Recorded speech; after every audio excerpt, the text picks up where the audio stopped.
Hello, hi, caught me by surprise. Welcome to another video. I want to pick up on a topic that we started in the last one a couple of weeks ago, which was balance, but I want to talk a little bit more about balance from the point of view of really highlighting the difference between subjective and objective, right? So subjective reality and objective reality. What's that got to do with you? Well, it might be not very much, but actually I think if you're on this channel looking at this video, then it's going to really help you, some of you, understand the power of your subjective awareness. Now when we relate this to spirituality, the spiritual presence, what we're trying to do on a spiritual path, I use the word trying, a lot of lifestyle gurus, whatever they are, would say there's no such thing as trying, you just do it. But what we're trying to do on a spiritual path is to really become more self-aware, more aware of our own individual presence in this world of separation, but with the understanding that the world of separation is not the be-all and end-all. There is no end, but the world of separation is not it, right? So the spiritual perspective, and the spiritual perspective is important for two reasons, not only for personal development, but also for well-being. There are a lot of people that come to this channel because they're struggling with the impacts of subtle energy, of what they believe to be ley lines, which is usually earth energy lines, detrimental subtle energy being carried and impacting them. I'm not even going to talk about EMF. That's another day. We'll come back round to that. But for those people that are feeling uneasy, unsettled, unable to sleep, family disruption, all of these things that may only have occurred, may only have started since they moved into a specific property, or they may even have a room in that property where they can't sleep, or one of the partnership, husband and wife, let's say maybe the husband can't sleep in a particular room, and if that's the room that they've chosen as their master bedroom, there's going to be some issues. So look, this is why subjective understanding and becoming familiar with your subjective reality is important. So it's there for well-being. It's there. We're going to talk about it in that sense of well-being. It's only a short video today, but it's subjective perception has a huge impact on our well-being. But we're also going to talk about it in that terms of spirituality. Moving on from living in this world that is based on boundary focus,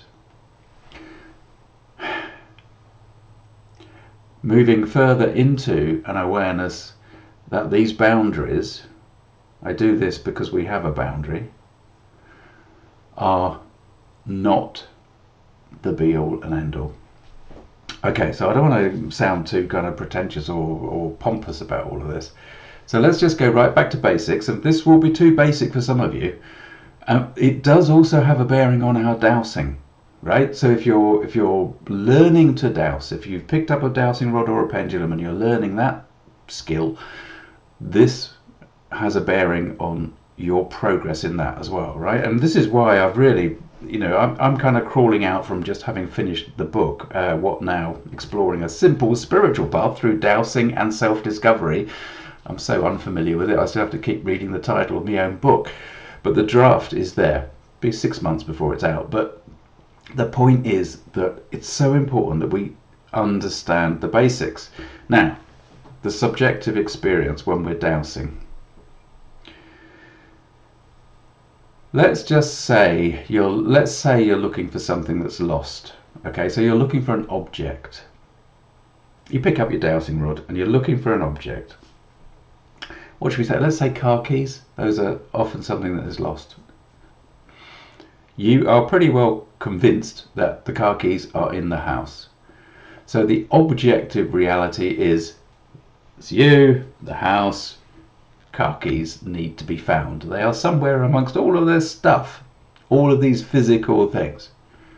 Your subjective reality is 100% the frustration that you feel that either somebody else has lost the car keys yet again, or the panic that you might be feeling of, I've got to find those car keys, those are the only set I've got, blah blah blah. But what I'm saying is the subjective reality is all the inner feelings and emotions that go on in here. Now what we're aiming for on the spiritual path is to have these feelings, the feelings that we experience, being as calm and, I'll use the term, open as possible.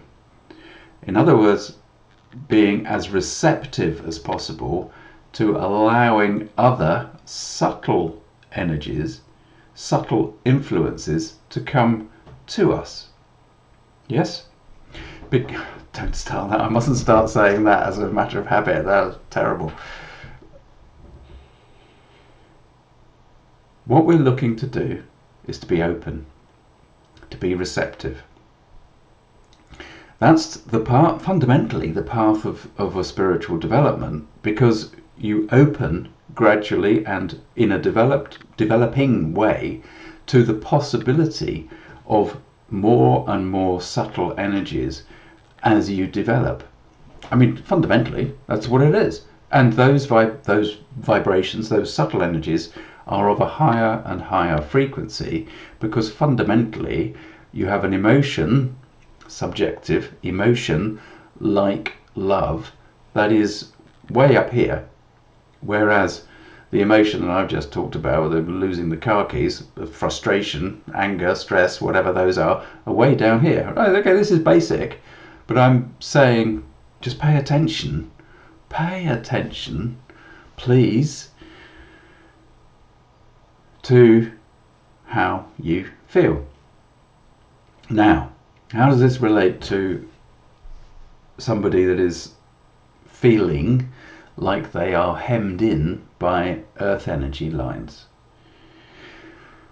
The subjective awareness, it might be manifesting with them, it might be present with them through feelings. They may be tangibly feeling like, oh, I'm feeling something. Maybe their physical processing is so acute that they can feel a kind of a wave-like motion, or a kind of electrical kind of like tingling, or only when they lie down in bed, let's say.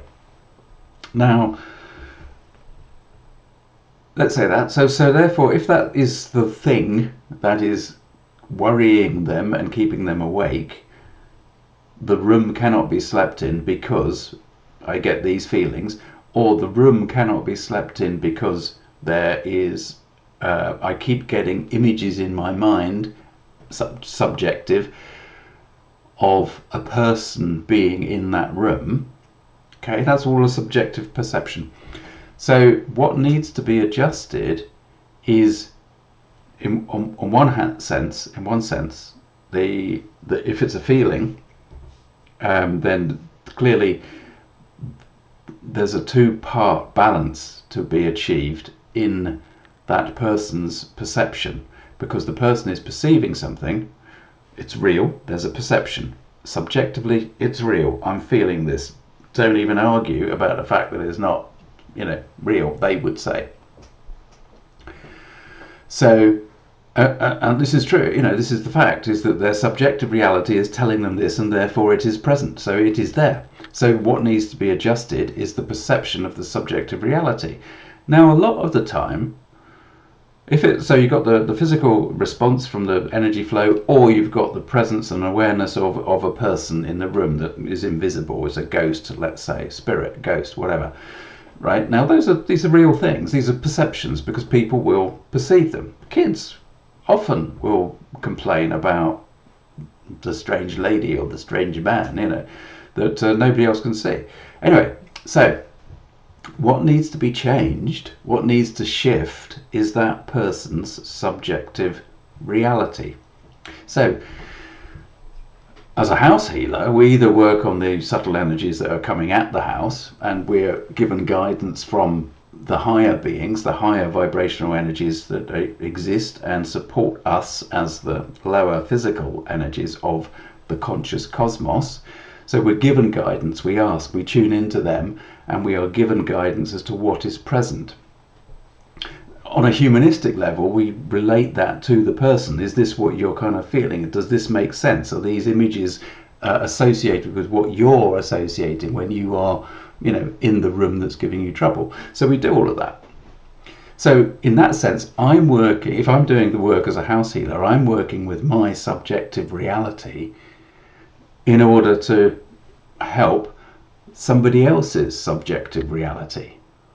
Okay, to me, this is a really interesting process when we start to break it down and say, well, this is the subjective, the internal mechanism of one person is affecting via the higher beings, because it's the higher beings that do all the work in the healing sense, is affecting the awareness and the perception, the subjective reality of another person. I think that's fascinating. How does that work in a supposedly physical based, boundary driven reality? Well, it can't, can it? And so the subjective reality of one person can affect the subjective reality of another person. Right? So if you're not a house healer, you're not, you're just starting out on the dowsing path. When you pick up your rods, I've got one here, I wasn't prepared enough to get two. So when you pick up your rods, dowsing rod, there you go. When you pick up your rods, what you're expecting is to get a yes response. That's a yes response coming towards you. Normally you're holding two, so they come across, they cross. Right. So your first task when you're learning is to get these to respond. They're not always going to respond straight away. No, they're not. So, but they will at some point respond. And as I've said before, they might suddenly, be a tiny movement. But once you've got past that stage and you've done lots and lots of practice, you want to start to be able to disconnect. You don't want to be dowsing and trying to pay attention to this thing anyway. You want to be dowsing and focusing on what it is that you're looking for, or the information that you want to achieve, right? And then this will just do whatever it's going to do. Don't forget, this is an extent. This is like a symbol. It's like a dial, a meter, that's showing what's going on in the body. The tiny muscular movements are effectively moving the rod. I'm not doing it consciously, it's just happening, right? But it is part of this whole aspect of reality that is subjective, affecting via the higher energies another person's subjective reality, right? And it's a very simple and crude mechanism in many respects. Now, what I'm trying to get you to is to the point where the more you pay attention to your subjective reality, all the feelings that are going on inside. Don't worry about this in terms of trying to stop the thinking. A lot of people think meditation is about stopping the thinking. It's not what it's about. What I'm saying here is the more you pay attention to your subjective reality day to day, right? When you start to go to pick up a dowsing rod or a dowsing pendulum, if you're more in the habit of understanding, paying attention to, being aware of your internal reality, then you're going to get more response with your dowsing pendulum or your dowsing rod, because this dowsing is a subjective process. It can be no other way. Somebody standing in the room watching the thing move, yeah, sure, that's fine. We've got a room, you've got two people in it, somebody's looking, watching this move, right? They're not at the moment, there's nobody here. But if there were, then their reality would, the objective reality would be two people, one person holding a dowsing rod. My subjective reality would be what I'm feeling when this is moving, when it's moving, when I'm looking for something, or when I'm communicating with upstairs and that process is going through and moving this as a dial. The person observing, their subjective reality is either, I've seen this before, gosh, why he's doing that again, blah, blah, blah, blah, blah. Or it's like, oh gosh, what's he doing there? How does that work? Oh, what does that make me? Oh, that was a bit weird, isn't it? Right? They might be surprised. Their internal subjective response is one of surprise. So the objective, subjective. This is the key thing. Now, the reason we talk about the importance of meditation is because what you're then doing, and I'm sure if you've lasted this long, then it means that you're kind of interested in what we're talking about here. But what this means is you're working on and exercising your ability to focus your attention on your subjective reality. Because when you meditate, the external world, the objective, is fundamentally shut down completely, and all that is present is your inner universe. Right? So being mindful is literally that. It is being focused on the mind that is either internally focused, the internal universe. What am I feeling? What am I picking up?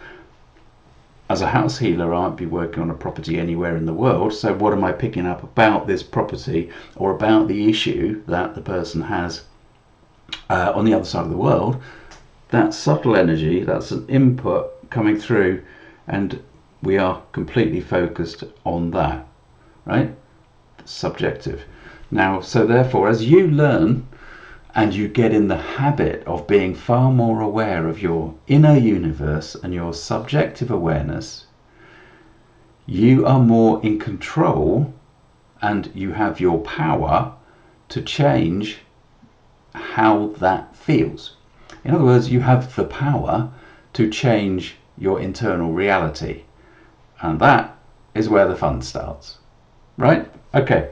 So I'm going to leave you with that. I hope this has been helpful. I do want to get back to making videos that are actually out in the glorious countryside, because nature is really what, we need to be connected with nature, and it is a part of us, right? We're a part of it. It's a part of us. So I do want to get back to that. But right now I'm kind of just rearranging stuff so that I can get my feet back under the desk and get back to work as normal. The book has really blown the schedule or proposed working schedule all over the place. That's my subjective reality. The objective reality of that situation is that I haven't been able to book in a lot of clients, but I'm still here, still doing the mentoring, still doing the workshops. I will be starting a new house healing course very, very soon. And all of this ties into that, the fundamental level. All you need is really to be aware of dowsing, to have had a go at dowsing, to be reasonably proficient, to know that you get reasonable results. You don't have to be spot on, don't ever have to be spot on. That's part of the thing that we cover. But I will be starting that ASAP, actually. I'd like to have a new course running by the end of August. Let's see how that goes. Look, for the time being, you take care of yourself. Pay more attention, much more attention to your subjective reality. And next time we'll talk about how paying attention to the subjective reality enables you to change what goes on around you. All right? And that will have more specific reference to the impact of energy lines in rooms, for example, that you can't go in. So let's see how we go. All right. If I don't talk about it next time, remind me. Take care now. Bye-bye.